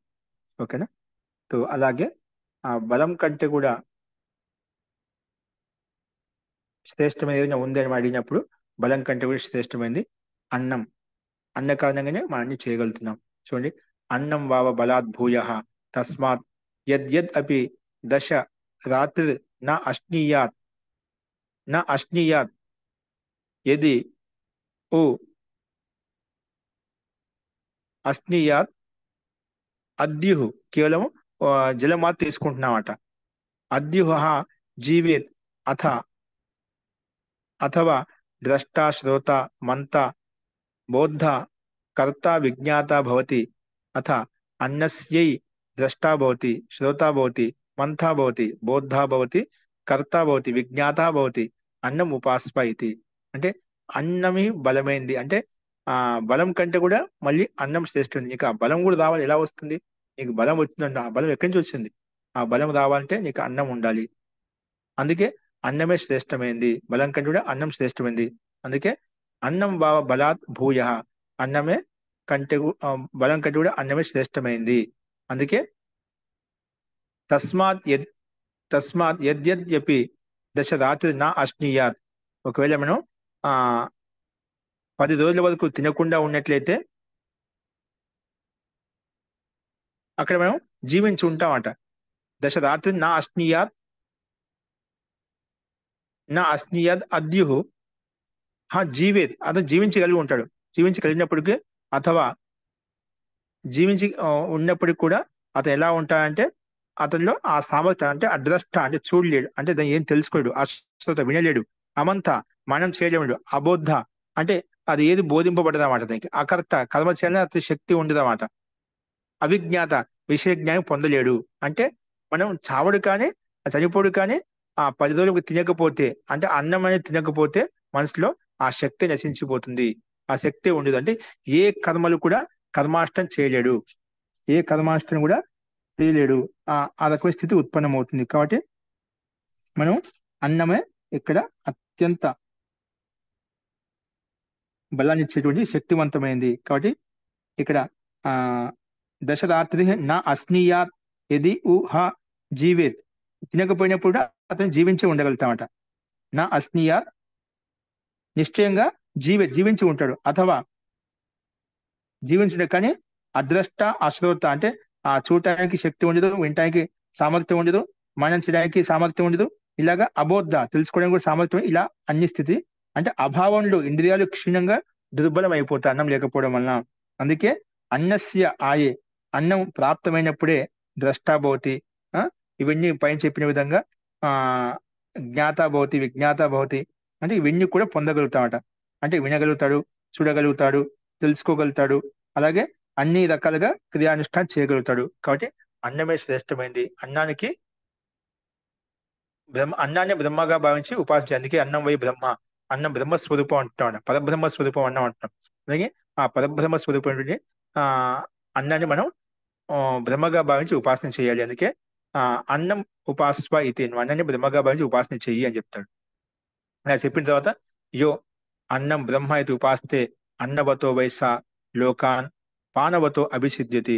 ఎవరైతే అన్నాన్ని బ్రహ్మగా భావించి ఉపాసన చేస్తుందో అటువంటి అన్నవాని వ్యక్తి అయితే ఉన్నదో లోకాన్ పానవతో అభిసిద్ధ్యతి, లోకాలను అలాగే అలాగే జలయుక్తమైనటువంటి లోకాలను పొందగలుగుతాడు, అంటే సిద్ధింప చేసుకోగలుగుతాడు. అన్ని లోకంలో స్థితిగతులు అన్నిటిని పొందగలుగుతామంట.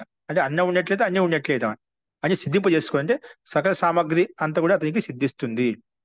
అందుకే యావత్ అన్నస్య గతం తత్ర అస్య యథా కామాచారో భవతి. అలాగే ఈ రకంగా అన్నాన్ని బ్రహ్మగా భావించి ఉపాసన ఎవరు చేస్తారో అతనికి అన్నం యొక్క గతి ఎంతైతే ఉంటుందో అంతవరకు ఆ గతిని పొందగలుగుతాడు. పూర్తి సంపూర్ణ శక్తి కాదు, సంపూర్ణ బ్రహ్మస్వరూపం కాదు, అది కొంతవరకు ముందుకు వెళ్ళగలుగుతాడు.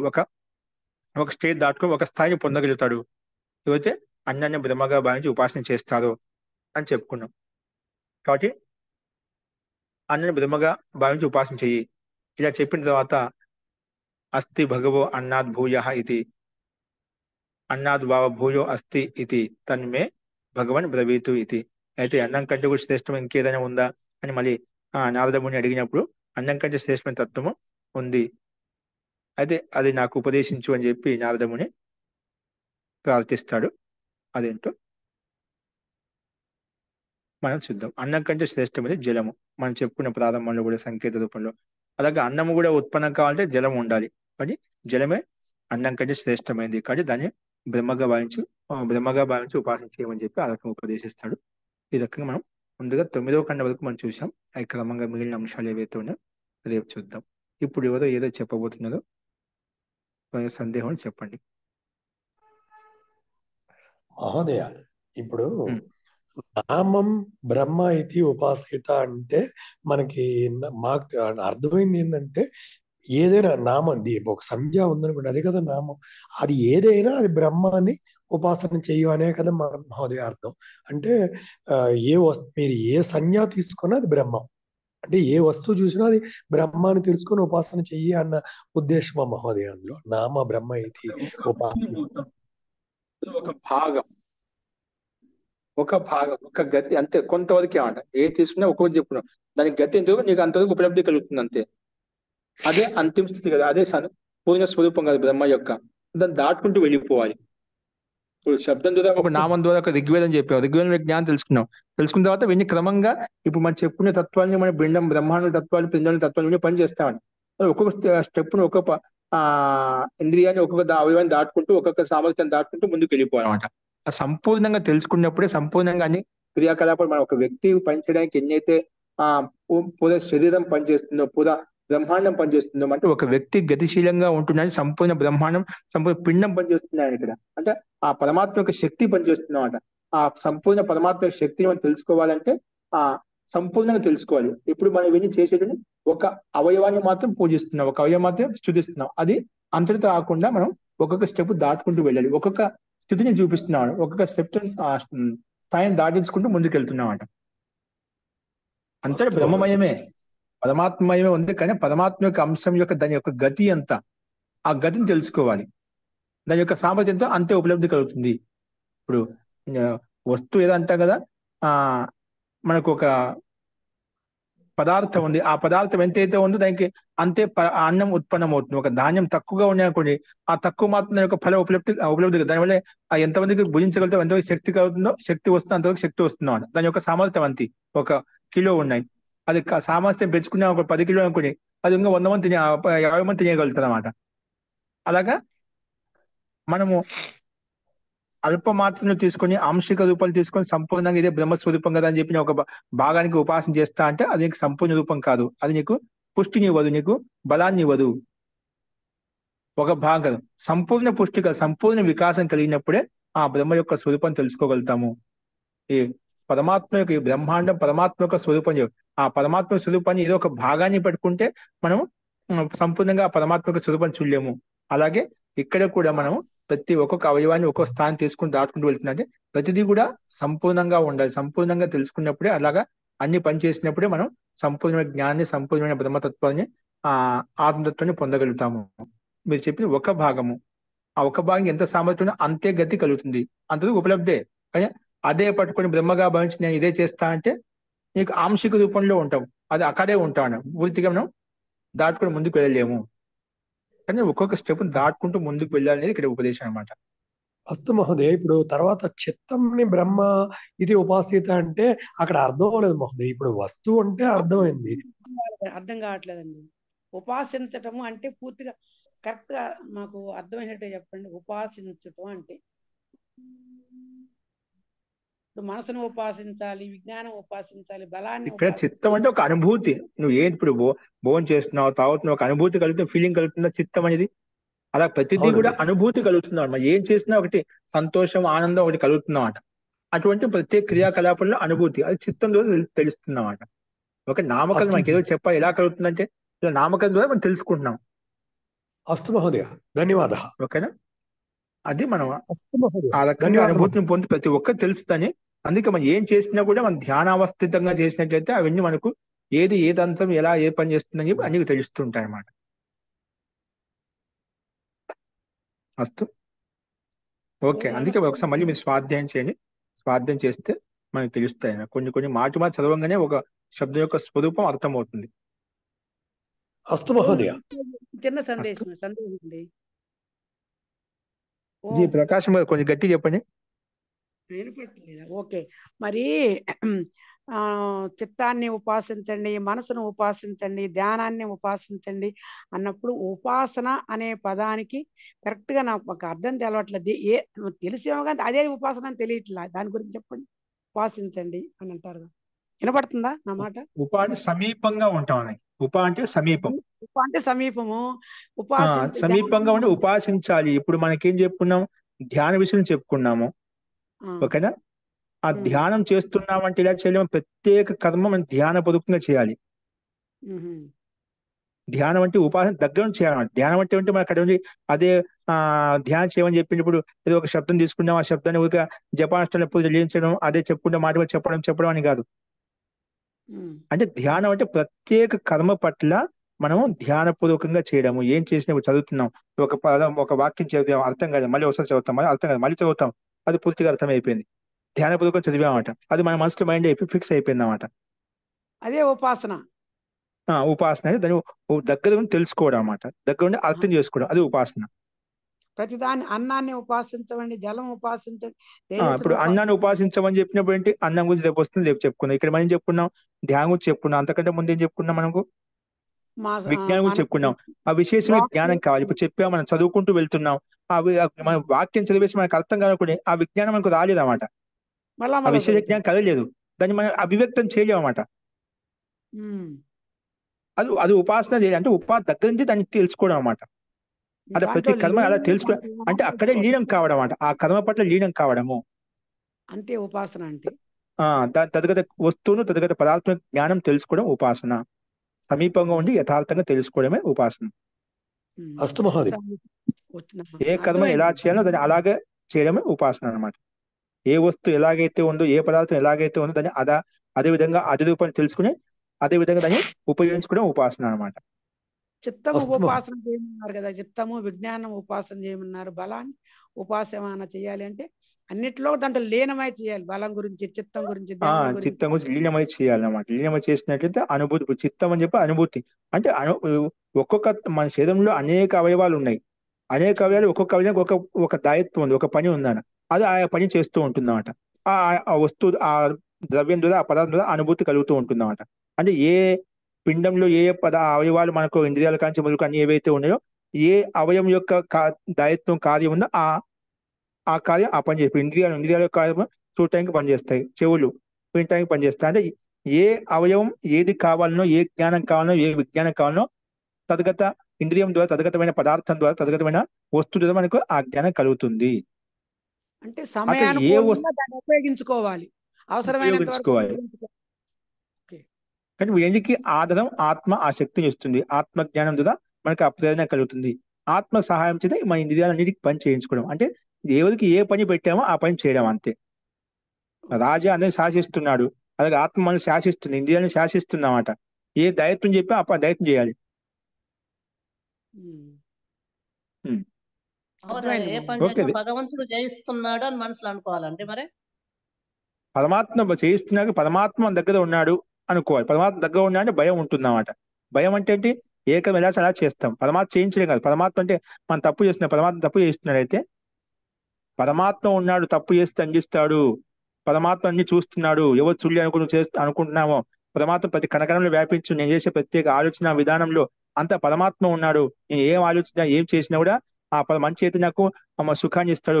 నేను చెడుగా ఆలోచిస్తే ఖచ్చితంగా నేను దుఃఖిస్తా అంటే శిక్షిస్తాడు నన్ను అనే స్థితి ఉత్పన్నమవుతున్నాడు. పరమాత్మ ఉన్నాడని చేస్తున్నా, పరమాత్మ చేస్తున్నాడు, పరమాత్మ చూస్తున్నాడు, పరమాత్మ ద్రష్టగా ఉన్నాడు. అందుకే మంచిగా చేయాలి. ఇది పరమాత్మకు అనుకూలమా, పరమాత్మ విపరీతమా? పరమాత్మ ఒక వ్యవస్థ చెప్పాడు, ఇలా ఇలా ఉండాలి, ఈ విధంగా ఉండాలి చెప్పి. ఇది పరమాత్మకు అనుకూలంగా చేస్తున్నా లేదా? పరమాత్మకు అనుకూలమైతే పరమాత్మ సంతోషిస్తే అందరూ సంతోషిస్తే నువ్వు సంతోషిస్తావు అన్నమాట. ఆ కర్మ పరమాత్మకు విరుద్ధం, ధర్మ విరుద్ధం చేస్తున్నావు అంటే అక్కడ పరమాత్మ చెప్పేది ధర్మ విరుద్ధమైన పని ఇది చేయొద్దు అంటున్నాడు ఆయన. చేయిస్తున్నాడు వద్దు, పరమాత్మ అన్ని చూస్తున్నాడు, గమనిస్తున్నాడు. ఎలా చేస్తే నీకు అలా తిరిగి ఇచ్చేస్తాడు. మనం చెప్పుకున్నదా, మాంసం తినేటువంటి ప్రాణి తింటే నువ్వు మళ్ళీ అదే మాంసం తినే పశువు పక్షిగా తయారవుతావు. జస్ట్ ఉదాహరణ మీకు అలా చెప్పానమాట. అలాగా అదేలేండి. నువ్వు ఏ కర్మతో ద్వారా నువ్వు తప్పు చేస్తావు, అదే కర్మ ద్వారా నువ్వు మళ్ళీ అదే దోషాన్ని పొందగలుగుతావు.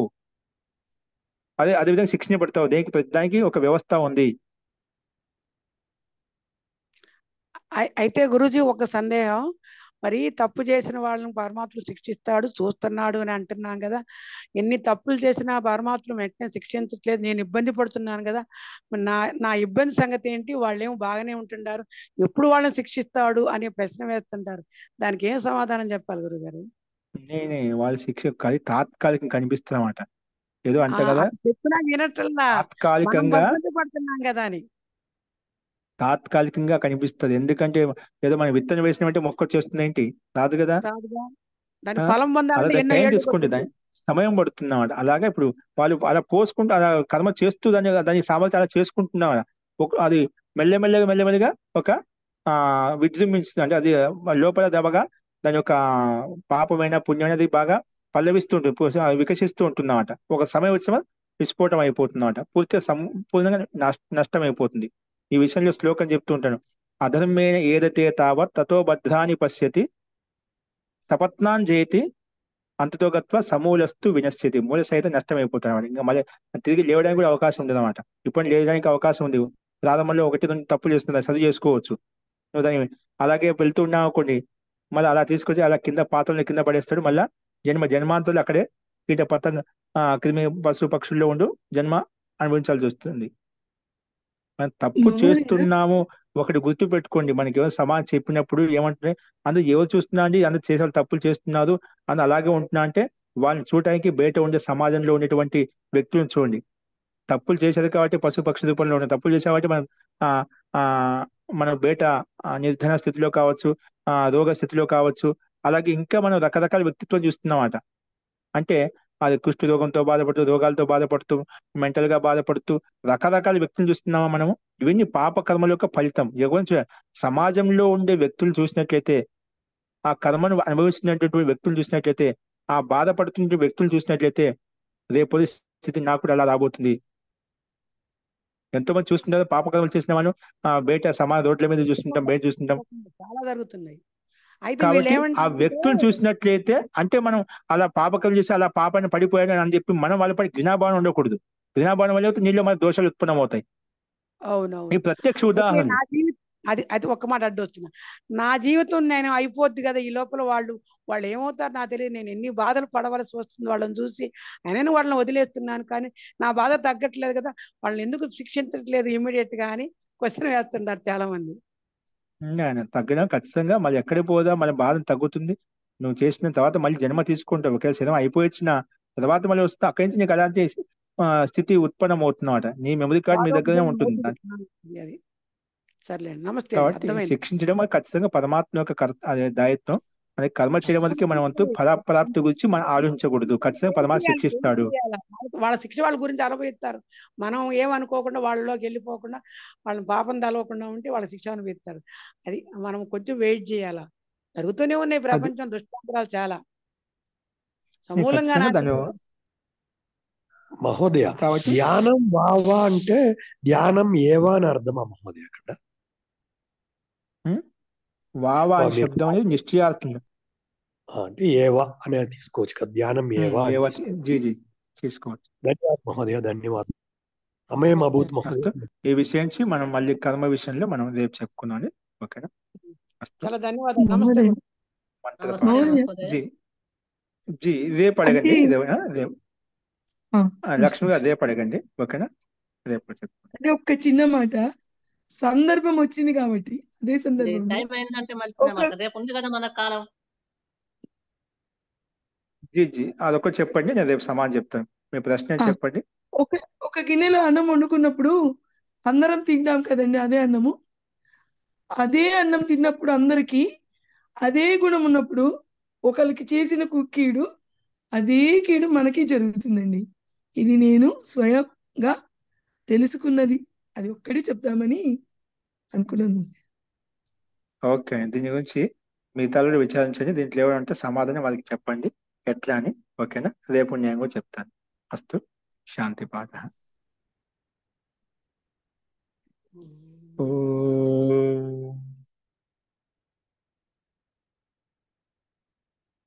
సర్వే భవంతు సుఖినః, సర్వే సంతు నిరామయాః, సర్వే భద్రాణి పశ్యంతు, మా కశ్చిత్ దుఃఖభాగ్ భవేత్.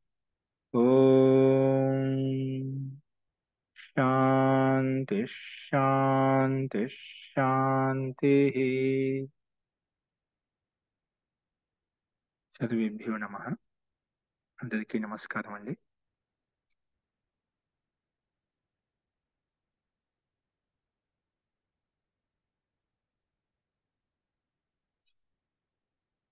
ओम नमस्ते, धन्यवाद आचार्य महोदय। जी नमस्ते। ओम नमस्ते महोदय। नमस्ते ధన్యవాదాలు. सर्वेभ्यो नमः। నమస్తే మహోదయ.